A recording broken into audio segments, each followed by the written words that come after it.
Señor, porque creemos con todo nuestro corazón que tú estás impactando en nuestras vidas. Una vez más les damos la bienvenida a este maravilloso servicio que el Señor nos ha permitido hacer. Primero para exaltarlo, para mostrarlo a Él en su autenticidad y luego por cada uno de ustedes. Porque a través de la palabra el Señor nos manifiesta su voluntad, nos manifiesta su amor y nos da instrucciones acerca de cómo enfrentarlo todo. Amén. Es un día especial porque el Señor está con nosotros. Es un día especial porque el Espíritu de Dios está visitando mi casa y tu casa en el nombre poderoso de Jesús. Yo no sé cuántos lo pueden creer. Así es que en esta mañana yo te voy a invitar a que abras tu Biblia en el Salmo 127. Amados, que sea el Padre Celestial llenándonos de su sabiduría en el nombre de Jesús por el poder y el amor del Espíritu Santo de Dios, para poder comprender su palabra conforme a su voluntad y no conforme a la nuestra. Dice la palabra del Señor en el Salmo 127. La prosperidad viene de Jehová. Si Jehová no edificare la casa, en vano trabajan los que la edifican. Si Jehová no guardare la ciudad, en vano vela la guardia. Pero además, por demás es que os levantéis de madrugada y vayáis tarde a reposar, y que comáis pan de dolores, pues que a su amado dará Dios el sueño.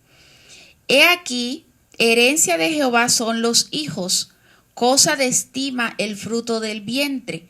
Como saetas en manos del valiente, así son los hijos habidos en la juventud. Bienaventurado el hombre que llenó su aljaba de ellos. No será avergonzado cuando hablare con los enemigos en la puerta. Amén y amén. Es una palabra preciosa que podemos en esta mañana entender en el versículo 127. El Señor ha enviado un mensaje que lleva por título un consejo propicio o un consejo acertado, la importancia de un consejo acertado.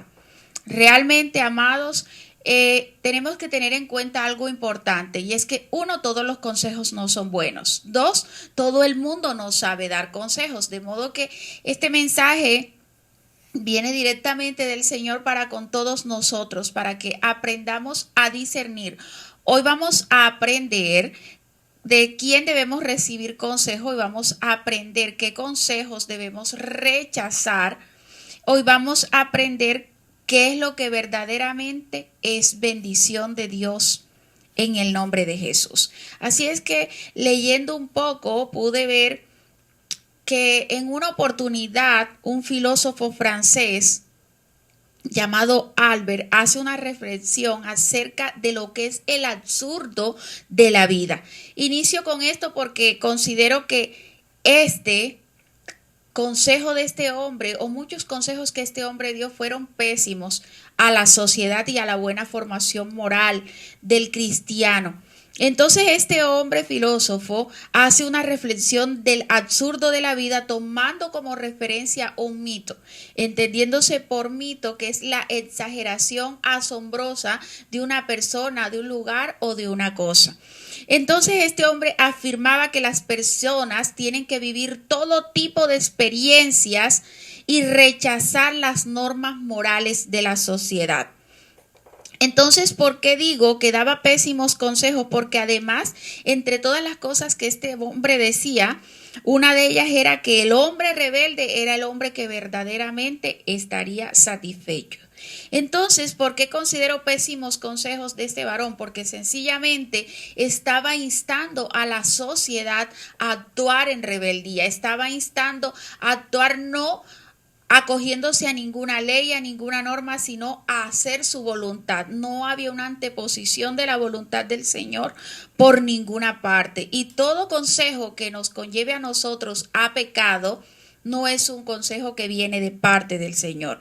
Entonces, hablemos un poquito entrando en materia bíblica.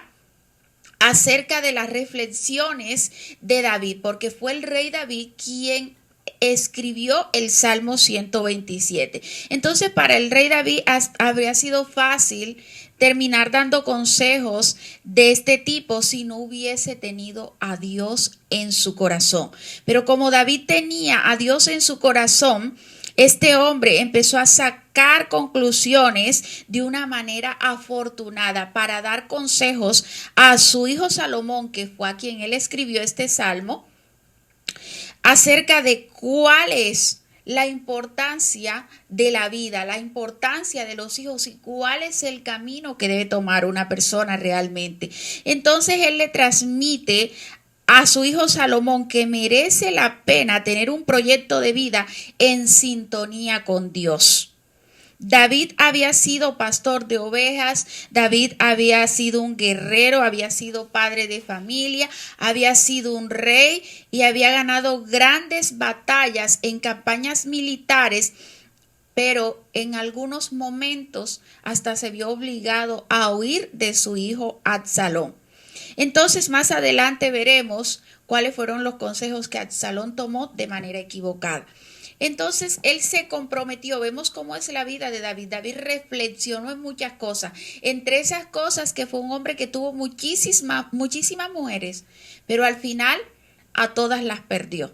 Recuerde que al momento en que David iba a partir, ahí no dice que estaba con una de esas mujeres que lo acompañaron en su recorrido, sino que dice que había doncellas para calentar su cuerpo, no de manera morbosa, sino que su cuerpo tenía mucho frío, entonces lo estaban arrullando. Ahí no dice que había una compañera permanente de su vida, sino que al final tuvo muchas mujeres, pero finalmente estaba sin ninguna de ellas. Entonces, resumiendo todo esto, puedo decir que David fue un hombre de grandes triunfos en su vida pública, pero con muchas derrotas, muchas frustraciones o fracasos en su vida privada.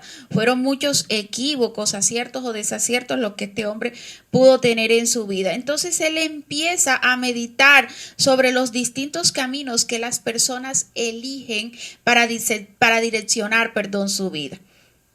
Entonces este hombre redactó en el Salmo 127 para su hijo Salomón. Cabe destacar, entre otras cosas, que este salmo es tomado como poesía, también hace parte del cancionero, del cántico gradual de Israel y también es entonado en muchas oportunidades por aquellos peregrinos al momento de subir a Israel. Así es que no es un salmo cualquiera el que hoy estamos desglosando, sino un salmo con muchísima importancia. Entonces este recoge hechos difíciles pero reales, basados en la experiencia de un hombre que caminó de la mano del Señor y con temor en su corazón del Padre Celestial, a pesar de haber tenido triunfos y fracasos como muchos de nosotros también. Entonces el creyente, usted y yo, estamos llamados a desarrollarnos en un medio hostil. ¿Y por qué en un medio hostil? Porque en el camino vamos a encontrar enemigos y eso no quiere decir que tú te levantes en contra de la gente. Si hay un propósito del Señor en ti, el enemigo también va a buscar a quién usar para levantarse en contra de tu vida, para dar o para ser piedra de tropiezo en tu caminar con Cristo. Tienes que tener eso presente. ¿Y por qué un medio hostil? Porque no siempre las cosas van a salir como nosotros queremos, porque vamos a encontrar cosas que se van a caer, planes que van a ir a tierra, planes que no vamos a realizar. ¿Y por qué se caen algunos planes? Porque no van en sintonía con Dios. Entonces, ese es un ambiente. A veces decimos, oye, yo estoy viviendo y veo que la felicidad está lejos de mí. La felicidad es un estado que está dentro de ti, dentro de mí. La felicidad es una decisión. Nosotros decidimos, hay gente que teniéndolo todo para estar feliz está triste y amargada. Entonces, si lo vemos desde este plano, podría decir, anda, pero todo estaba dado en un ambiente contrario a la felicidad del ser humano. Y si miras todo lo que te rodea, los contratiempos, que aún la vida misma para muchos se está extinguiendo, entonces tú puedes decir, todo está contrario para que haya felicidad en este tiempo. Tú decides si tú vas a ser una persona agradecida con Dios y agradecida con los que te rodean por todo lo que tienes y porque lo tienes a ellos. O tú decides si vas a estar en amargura mirando lo que no tienes en vez de mirar aquello que ya has recibido de parte del Señor. Entonces, nosotros mismos tenemos que decidir salir adelante por encima de toda circunstancia o de toda situación. Y David estaba reflexionando en esto. Ahora les pongo un ejemplo. ¿Usted cuándo ha visto que un agricultor encuentre esa mata, esa planta frondosa de habichuelas y ya la encuentre ahí lista, ya la encuentre toda llena de habichuelas y diga, bueno, habichuelas, qué bueno que yo las encontré, ahora les ordeno que vayan a mi casa? Y cuando el agricultor llega, ¿usted cree que ya las encontró en la casa? Que no tuvo que recogerlas ni nada. Usted sabe qué tiene que hacer el agricultor. Primero tiene que buscar un buen terreno. Luego tiene que asegurarse de que la semilla esté buena, esté en buen estado. Y después cuando esta comienza a germinar, tiene que asegurarse de limpiar la maleza. Cuando empieza a dar frutos, tiene que asegurarse que los ladrones no se la lleven. Tiene que protegerla si hay un río cerca para que cuando éste se desborde no se lleve todo eso. Pero sobre todo usted tiene que asegurarse de orar a Dios. ¿Para qué? ¿Para qué tiene que orar a Dios? Para que la planta pueda crecer y pueda dar buenos frutos. Allí nos dice que nosotros encontramos ya todas las cosas hechas. ¿Y por qué digo esto? Digo esto porque voy a leer algo que dice en Proverbios 10:22, que hasta el día de hoy es muy entendido a la conveniencia de muchos creyentes. Dice que la bendición de Jehová es la que enriquece y no añade tristeza con ella. Es una de las promesas del Señor que le voy a ser muy, pero muy honesta. Me ha causado más dolores de cabeza como pastora, no con los varones, sino con las damas. Con las damas este versículo me ha causado mucho dolor de cabeza y no porque el versículo esté malo, sino porque muchas damas creyentes malentienden este versículo. ¿Sabes por qué? Porque no hay nada más terrible que una mujer pretenda entender, darle comprensión a la palabra del Señor desde su dolor, desde su rabia, desde su ira, desde su inconformidad o desde su necesidad. Es terrible cuando una mujer empieza a interpretar la palabra de Dios bajo sus propios intereses o bajo una sola situación de su vida y no quiere entender qué realmente es lo que el Padre Celestial quiere decir con ella. Entonces nosotros debemos aprender a discernir qué es lo que realmente es la verdadera bendición del Señor, porque hay cosas que parecen buenas, pero realmente son malas. Entonces, la gente no ha entendido que el enemigo pretenderá engañarnos desde cualquier área de nuestras vidas, desde la material, la sentimental, la espiritual. ¿Por qué? Porque él intentará entorpecer siempre el plan del Señor de cualquier área de nuestra vida con tal de paralizarnos. Entonces hay que entender qué es lo que verdaderamente significa la palabra enriquecer, porque significa prosperidad en todas las áreas de tu vida. Las personas hoy en día creen que prosperidad solamente es dinero, creen que prosperidad no, la prosperidad es tu buena salud, la prosperidad es tu familia, la prosperidad es tu casa, tu cuerpo físico, porque puedes tener la mansión más grande del mundo, pero si el templo del Espíritu Santo de Dios, si esa casa que es tu cuerpo no está bien, entonces hay una parte de tu vida que está pobre.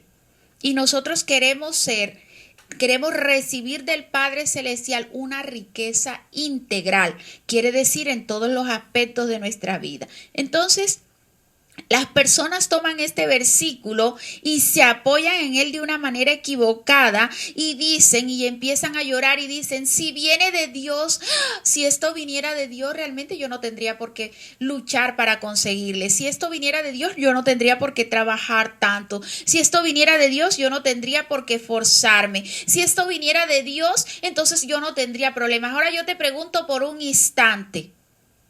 Mira, tú y yo venimos de Dios y le damos problemas a Dios. Tus hijos y los míos vienen de Dios y también nos han dado dolores o molestias o... Mira, aunque venga de Dios te va a costar. Entonces la gente quiere decir, no, es que si no es fácil, no viene de Dios y están completamente errados. Lo que viene de Dios también algo nos va a costar. El Señor le dijo a aquel varón que iba para la tierra prometida, solamente te pido que seas valiente y seas esforzado.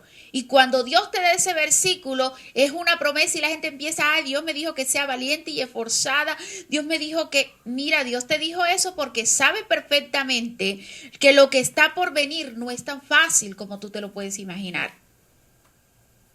Entonces, ¿por qué les puse el ejemplo del agricultor con las habichuelas? Porque ese agricultor tiene que trabajar en acciones y en fe, igual que tú y que yo, para poder tener una buena cosecha.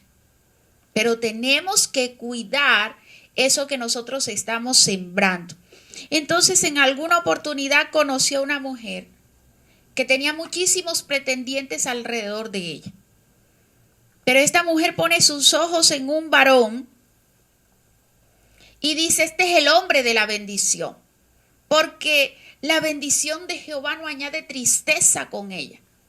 Y tenía otro pretendiente entre los muchos que tenía y decía, él también es buenecito, tiene un buen corazón, no, pero este no es, este está muy atrasado en el proceso, esto es un don nadie, no tiene nada, en cambio mira este.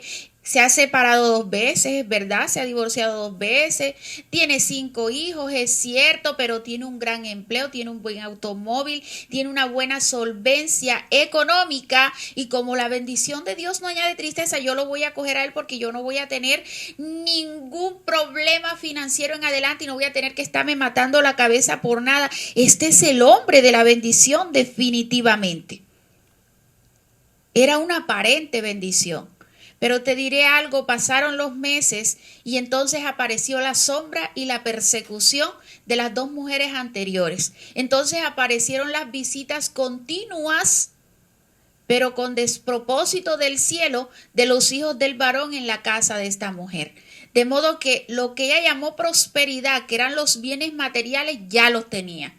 Pero había perdido algo muy importante que no, eso es lo que no se pierde con la verdadera bendición que viene del Padre Celestial. Había perdido la tranquilidad, había perdido la paz y había perdido con ello el gozo. ¿Sabes algo? Cuando una persona está en gozo, tiene riqueza del cielo. Cuando una persona está en paz, ese es el mejor estado del ser humano. Tú y yo debemos apartarnos de todo aquello que nos robe a nosotros la paz. Entonces esta mujer con el tiempo de tanta persecución y de tantas cosas y que se vio sin paz y que se vio en ansiedad y que se vio en angustia, entonces comprendió que ella desechó el varón del propósito para juntarse con el varón de su conveniencia. La riqueza del Señor es aquella que te promete estar en paz, estar en gozo a largo plazo. ¿Que te va a costar? Sí, te va a costar. Pero la paz y el gozo, eso que pasa, sobrepasa todo entendimiento, eso no tiene precio. Eso no se compra con dinero, eso no se consigue en los supermercados ni en los grandes centros comerciales. Eso es algo que proviene directamente de lo alto. Entonces, lo que te ofrece el enemigo es un engaño, es un espejismo, es algo por un breve tiempo. Tenemos que tener en cuenta eso y tenemos que dejar de pensar en nuestro propio querer, que si viene de Dios no nos va a costar nada. Y lo estoy repitiendo insistentemente porque yo sé que hay ovejas a las que amo muchísimo que han malinterpretado este versículo de la palabra del Señor. Si viene de Dios sí te va a costar. Venía de Dios la salvación para ti, para mí. ¿No le costó un precio a Jesús? Tenemos la salvación, pero no nos cuesta a nosotros guardarla, cuidarla para no perderla. Recuerdo una vez más, la salvación se pierde si tú no la cuidas en santidad y en obediencia. ¿Cómo cuidas la salvación? Santidad y obediencia. Están tomadas de la mano. Nadie puede decir que es obediente si no está en santidad. Nadie puede decir que está en santidad pero no es obediente. Van de la mano, son gemelitas. Entonces, quiero decirte algo muy importante y es que la familia es fundamental es lo que tú y yo, es una arma poderosa. La familia es una arma poderosa que nos ha dado el Señor para contribuir en la transformación del mundo. Recuerda que uno de los propósitos del Señor es que las personas reciban transformación en su corazón, en su mente y en su vida, dejando de lado todo aquello que saben que no agrada al Señor. Entonces, ¿cómo contribuimos nosotros a ese cambio para agradar al Señor a través de nuestra familia? Enseñándole a nuestra familia que definitivamente nosotros somos punta de lanza, pero la lanza antes de ser lanzada, primero le afilan.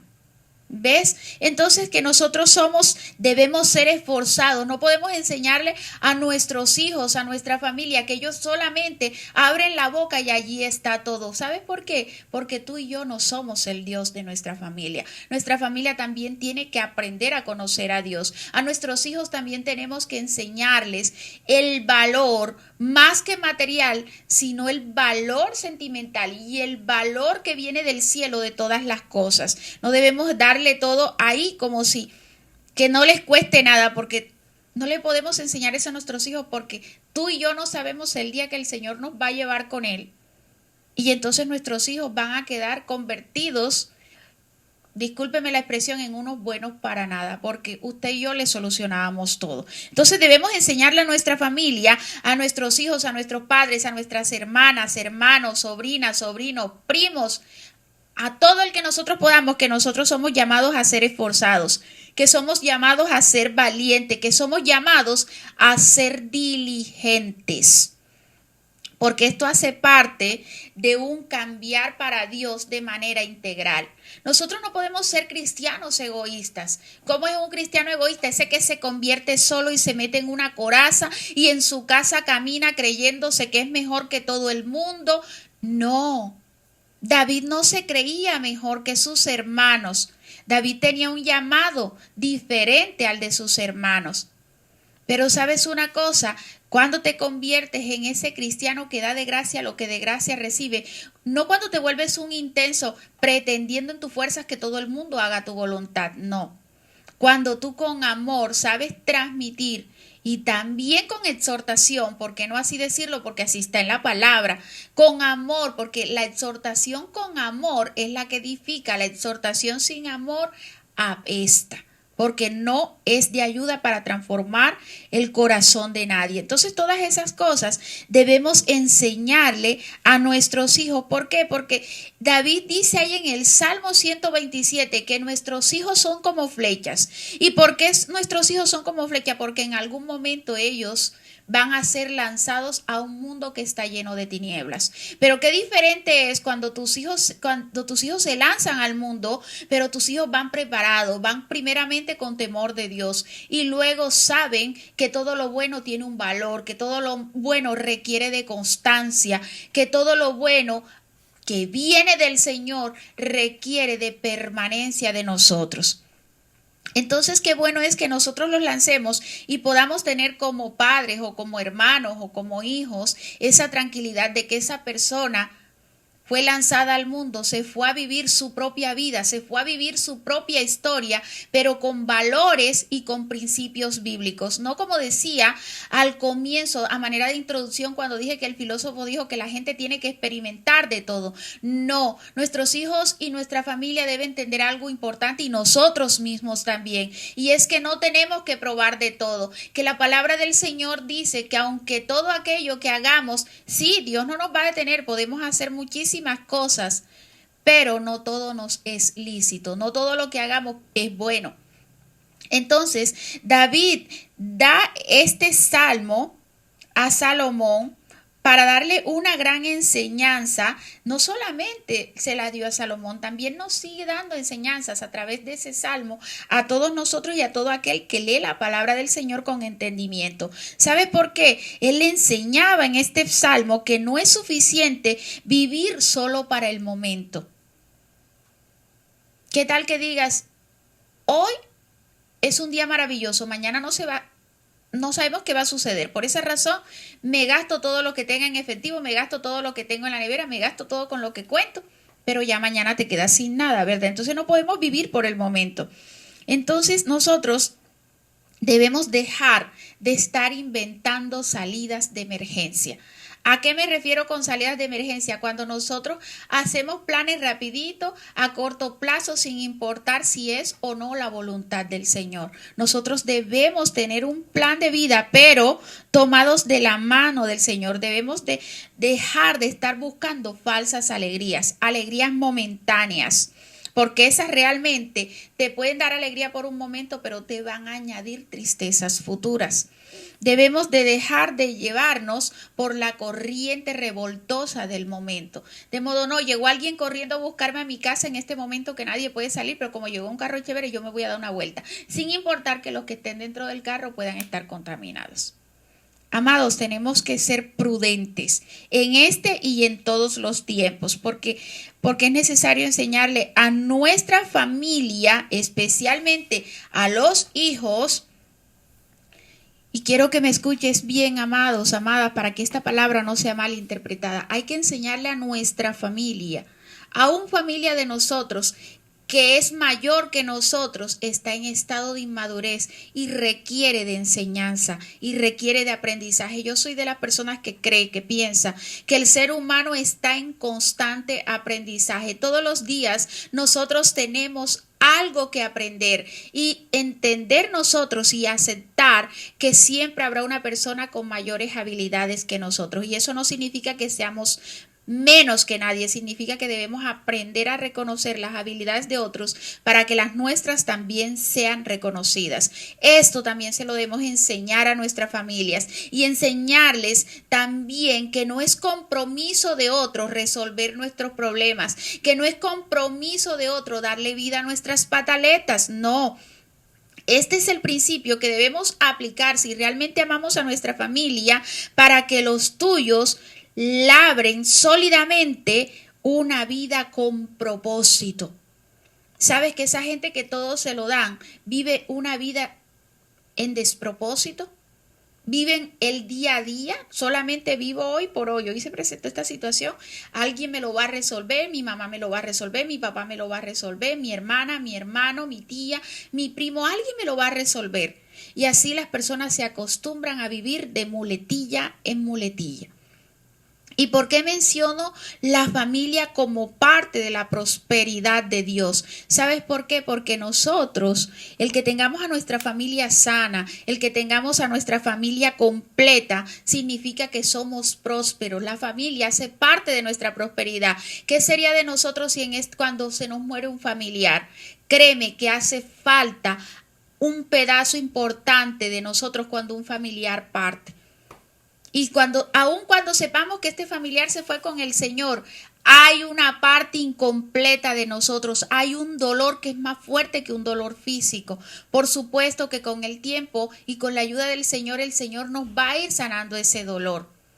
Pero ¿sabes algo? La familia hace parte de la prosperidad del ser humano. La familia es una herramienta poderosa, como le decía anteriormente, para nosotros contribuir basándonos en la palabra y dejándonos guiar del Espíritu Santo de Dios para enseñarles a ellos la manera correcta de obrar. No conforme a nuestros caprichos, sino conforme a la voluntad del Padre Celestial.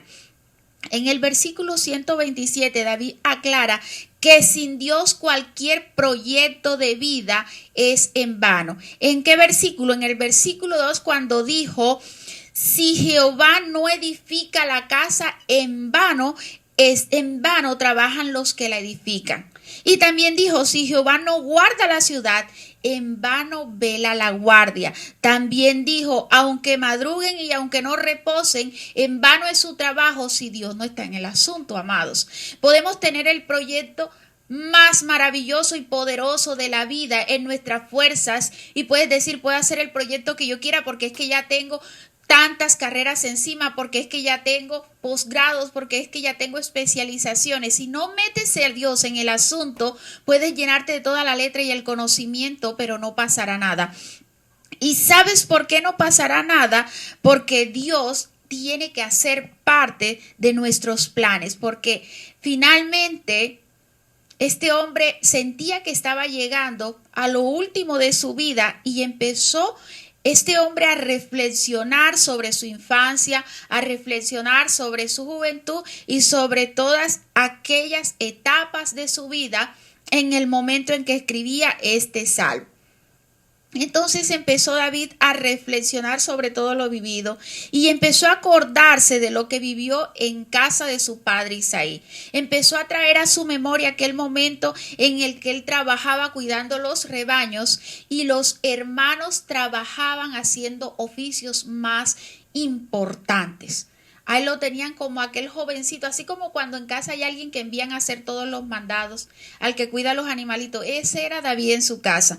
Él empezó a hacer memoria del momento en que el profeta Samuel visita su casa cuando éste le dijo que algún día sería rey. Desde ese momento David creyó lo que el Padre Celestial le envió a través del profeta. Y te digo algo, David quedó tan lleno de esa palabra que yo no me imagino cuántas veces David le dio gracias a Dios porque él iba a ser un rey, no por hombre, sino de la mano de Dios. ¿Y sabes por qué decía ahorita que los hermanos hacían oficios más importantes? Porque cuando llegó el profeta a la casa de David, su padre ni siquiera lo hizo sentar a la mesa con sus otros hermanos en donde iban a escoger al varón, sino que por el contrario no se acordaron de él. Si el profeta no recibe revelación de Dios para entender que todavía faltaba uno de los hijos de Isaí y que era necesario llamarlo para que hiciera parte de la reunión, era visto David tan insignificantemente que ni siquiera lo habían llamado. Pero yo te digo algo, él quedó inmediatamente. Cuando tú recibes una promesa del Señor, debes quedar embarazada y embarazado de esa promesa del Señor, porque en algún momento va a dar a luz el Señor a tu promesa y vas a ver los frutos de lo que el Señor ha prometido. Entonces David se acordó de aquella batalla que tuvo con Goliat, en donde él salió vencedor. Empezó a acordarse del rey Saúl y de todas sus envidias, de que la envidia no sirve para nada y de todos los odios del rey Saúl y por qué Saúl fue desechado por el Señor.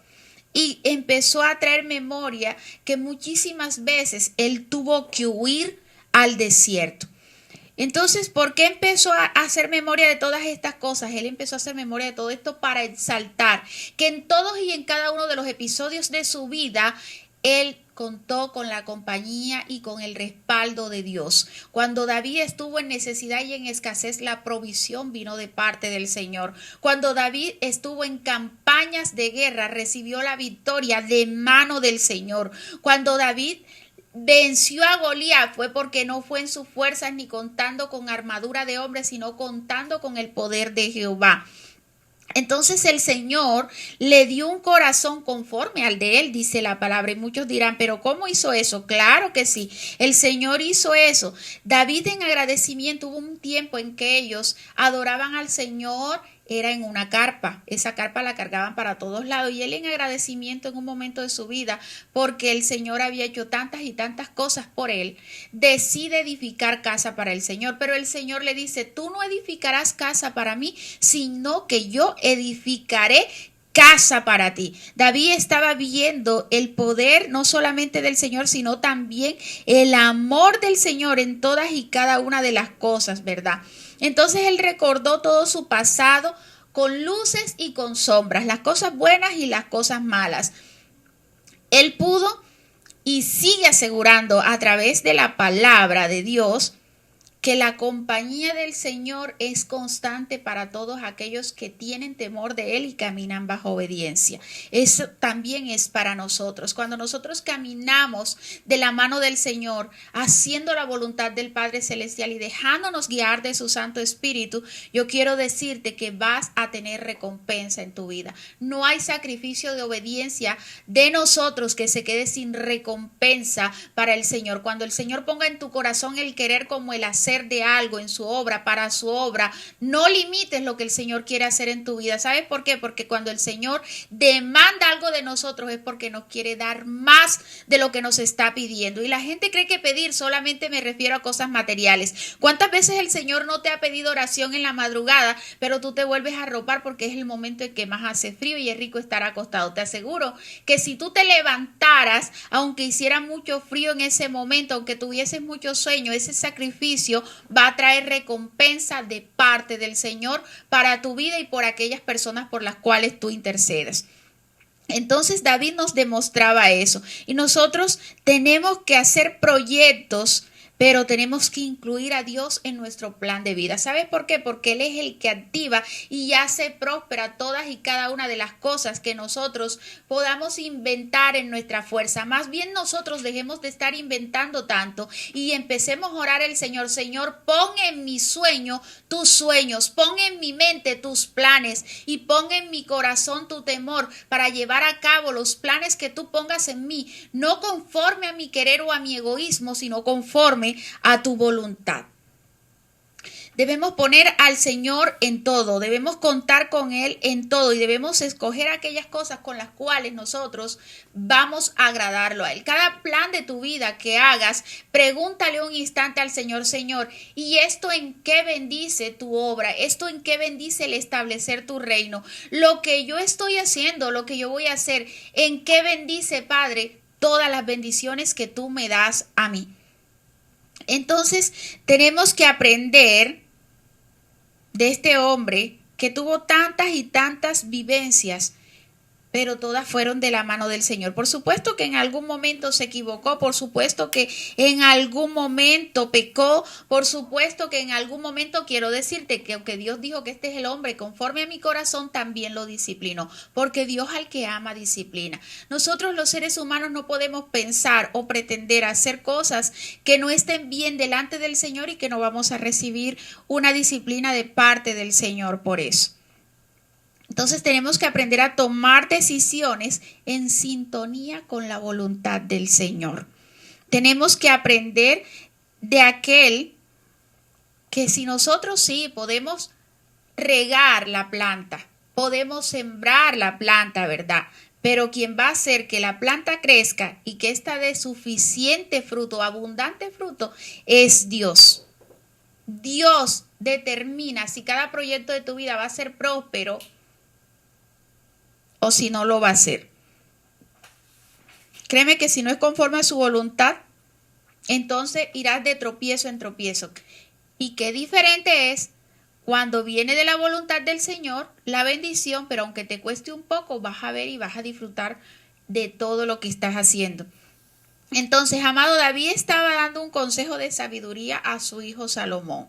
Y hoy entendemos que no solamente a su hijo Salomón, sino que Dios todo lo que hace lo hace con propósito. Mira, ese mensaje, ese versículo ha servido a tantos miles y millones de personas y seguirá sirviendo hasta que haya vida en la tierra.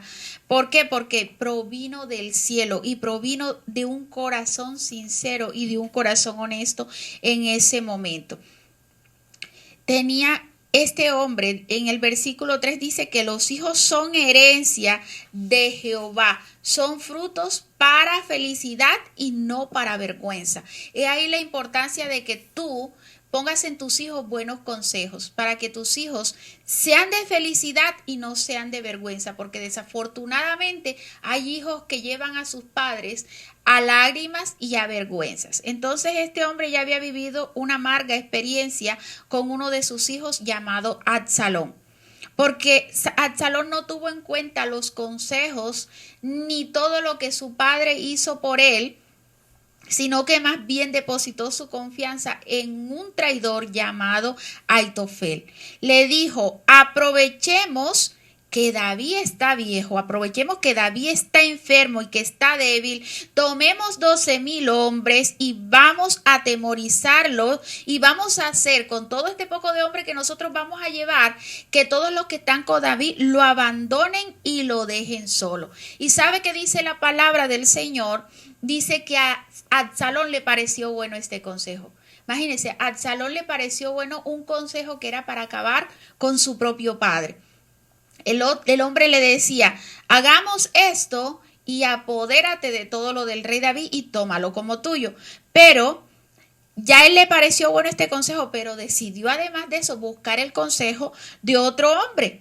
Entonces viene y busca a Usaí y le dice lo que le había comentado aquel otro caballero mal consejero, y este le dice, no es buena idea atacar a David porque David es un varón valiente y todos los hombres de él son esforzados, no son de los que se rinden fácilmente. Entonces, en Segunda de Samuel, si usted quiere enterarse más de esa historia, puede leerlo en su casa más profundamente porque yo solamente le estoy parafraseando. En Segunda de Samuel está ese relato completo y vemos otros consejos malos que estos varones le dieron a Absalón. Entonces, Absalón decide que acabar con David sería lo mejor. ¿Y por qué sería lo mejor? Porque sencillamente él tomaría todo lo que era de David para hacer lo suyo. Pero este hombre, este segundo hombre que tampoco le estaba dando un buen consejo, aunque usted no lo comprenda ahora, sino cuando lea esta palabra, va a darse cuenta que este segundo consejo, aunque malo también, fue la respuesta de una oración de Dios a David. ¿Por qué? Porque todo el plan en contra de David se atrasó un poco. ¿Por qué? Porque Dios envió calamidad sobre Absalón para defender a David. Entonces, amados, nosotros tenemos que discernir de quién vamos a recibir un consejo, porque la vida consta de decisiones importantes y Dios lo sabe. Es por eso que en Proverbios dice, fíjate de Jehová y no te apoyes en tu propia opinión. No te apoyes en tu propia prudencia. Tienes que fijarte de Dios. Nosotros no podemos creer que todo lo que nosotros pensemos eso es lo correcto. Tenemos que fijarnos en cuál es el consejo que viene del Señor. Por eso, antes de decidir, fíjate en las promesas del Señor. ¿Qué es lo que el Señor te promete? Ahí encuentras la promesa, pero también encuentras la condición en aquello que tú debes obedecer. Entonces, no todos los consejos son buenos.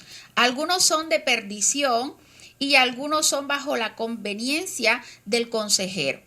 Quiero decir con esto que para pedir un consejo debes fijarte en la madurez de la persona. Debes fijarte en que esta persona tenga temor de Dios en su corazón. Y debes fijarte en que esta persona no esté buscando lo suyo para aconsejarte a ti. Entonces, ¿de quién no debemos recibir consejo? De aquellas personas que no hablan con la verdad, de aquellas personas que te dicen lo que tú quieres escuchar y que no te transmiten aquello que verdaderamente es bueno para ti. No puedo buscar una persona que me diga, ay, le voy a exponer mi situación, pero se lo voy a exponer mejor a tal persona porque esa persona siempre me apoya en todo y me va a dar la razón y me va a dar el lado a mí. No. Eso no es ser un buen consejero. También quiero aclarar que no debemos buscar gente que no ora. Gente que está llena del mundo. No debemos buscar gente impulsiva ni vengativa para pedirles consejos, porque nos harán participar de pecado a través de su consejo. No debemos buscar gente juzgadora y no debemos buscar gente que tiene odio y rencor en su corazón. ¿Sabes una cosa? Muchísimos matrimonios cristianos se han acabado porque han buscado la consejería de una cristiana que no ha sanado su corazón, de una cristiana que viene de derrotas en su vida privada. Entonces muchísimas personas han hecho pésimos negocios porque han recibido el consejo de gente que no sabe orarle a Dios para ver si es su voluntad que ese negocio vaya o no vaya. Entonces es importante que nosotros sepamos escoger un consejero que sepamos que se mueve conforme a la voluntad de la palabra, a la voluntad del Señor, porque en la palabra está escrita la voluntad del Padre. Entonces, antes de nosotros recibir un consejo, debemos orar y decirle, Espíritu Santo de Dios, voy a tener una plática con tal persona, pero yo quiero que tú seas mi colador y que todo lo que no venga de tu parte, Padre amado, mi corazón y mi espíritu inmediatamente lo rechacen en el nombre de Jesús. Antes de recibir consejo debemos orar. Entonces, una cosa es que el que te aconseje te diga cosas conforme a su conveniencia, y otra cosa es que el que te aconseje lo haga con temor de Dios y porque realmente te ama. Entonces David le dio consejos acertados a Salomón y esos consejos siguen cobrando vida en nosotros. ¿Por qué? Porque él lo hizo con amor y por amor a su hijo Salomón. Pero ¿por qué Aitofel le dio un mal consejo al Salón? Porque estaba aconsejándole a su conveniencia. Hay gente que aconseja de acuerdo a sus propias frustraciones. Hay gente que aconseja de acuerdo a sus propios enojos y te usa para desahogar su amargura porque tienen asuntos pendientes que no han resuelto dentro de su corazón. Tenemos que tener eso presente, amados. Entonces, no todo el mundo tiene llamado a ser consejero. Yo quiero que entiendas algo y te quede claro. No porque esta persona es cristiana, este varón es cristiano, esta mujer es cristiana, ay, le voy a decir qué me está sucediendo, le voy a contar toda mi vida y todo porque es que es una mujer y un varón de Dios. Sí, no digo que no puedan ser creyentes en Jesús de verdad, no digo que no puedan ser cristianos verdaderos. Lo que estoy diciendo es que no todos los cristianos tienen llamado de consejería, porque no porque una persona sea cristiana quiere decir que su corazón esté sano completamente y que haya perdonado a otros y se haya perdonado a sí mismo y tenga un corazón en paz. Esa es una de las condiciones y los requisitos que debe existir para que una persona sea una buena consejera. Temor de Dios y su corazón debe estar en paz. No debe ser una persona rencillosa, ni con rencores, ni con odio, porque lo que va a hacer es dañar el entorno. No puede ser una persona envidiosa, porque si ve que te puede dar un consejo para que tú no triunfes y para que no tengas éxito, te lo dará para que no tengas nada. Entonces el consejo debe de ir de una persona con un corazón sano, de una persona que verdaderamente no guarde amarguras personales para usar en contra de tu situación. Debemos tener en cuenta eso. El verdadero consejero antepone la voluntad de Dios porque sabe que la voluntad de Dios es la que verdaderamente va a hacer que haya un cumplimiento del propósito del Señor en tu vida y en mi vida. Amados, cada cristiano tiene un llamado diferente. No todos son profetas, no todos son cantantes, no todos son misioneros.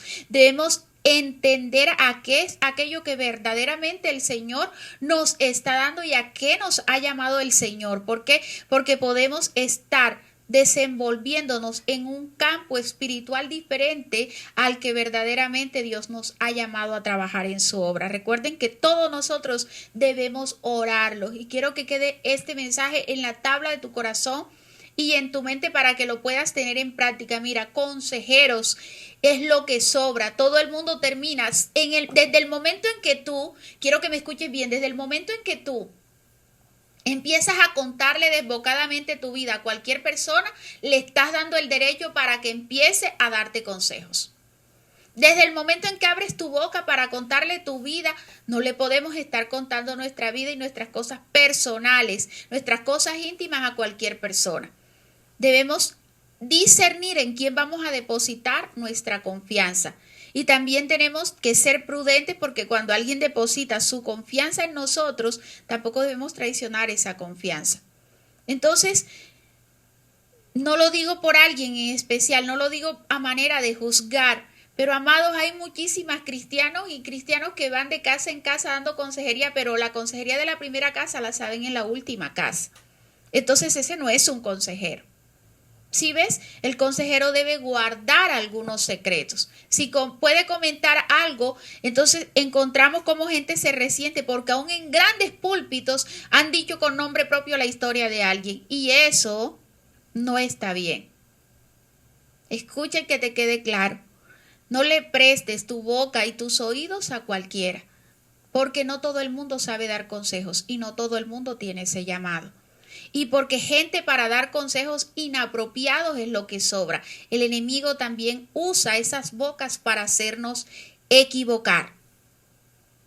Quiero finalizar diciendo un versículo que usted dirá no tiene nada que ver el caldo con las tajadas, pero viene del Señor, viene del cielo, viene del Espíritu Santo. El Señor insta a su pueblo a que no ignore las acechanzas del enemigo.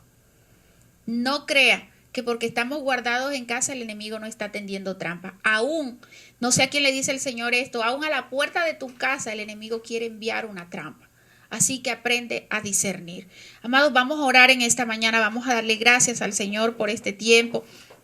Vamos a creer en su fidelidad, vamos a creer en su soberanía, vamos a creer que Él está aquí con nosotros, que Él no nos ha dejado, que Él es nuestro Dios, que su Hijo amado es nuestro Redentor y que aún en las peores situaciones el Señor sigue teniendo cuidado de nosotros.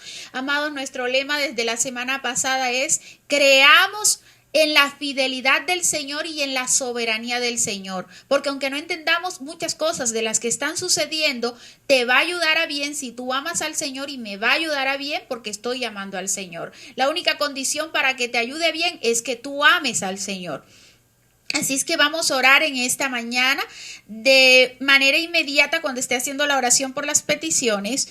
Voy a orar por los ayunos, vamos a entregar el ayuno que cada uno de nosotros está haciendo en este día, declarando, amados, y les voy a dar un consejo, y ese consejo es: si usted va a ayunar por algo en este tiempo, ayune por su propia fe y ayune. ¿Por qué va a ayunar por su propia fe? Amado, usted va a ayunar por su propia fe en este tiempo, porque quien primeramente tiene que tener fe para darle fortaleza a otros es usted. Usted es el primero que debe tener fe para darle fortaleza a otro. Las personas tienen necesidad de que haya alguien intercediendo por ellos. Las personas tienen necesidad de que alguien llegue y les dé. Pero tenemos que entender que no es dar una palabra, como muchos dicen, voy a dar una palabra que active lo positivo de la persona. No, una cosa es muy diferente ser positivo y muy diferente ser positivo a tener fe. Hay gente positiva y gente que tiene fe. Así que diga conmigo en esta mañana: yo soy de los que tengo fe. Amados, Dios es fiel. Vamos a orar en esta mañana. Poderoso Dios, te damos gracias por esta palabra. Te damos gracias por este mensaje que nos ha ayudado a entender y a aceptar que la voluntad que viene de ti, esa que prospera, esa que es de bendición, también nos va a costar, Padre amado. Te damos gracias porque sabemos que en esa voluntad tuya, que es buena, agradable y perfecta, esa que no añade tristeza, también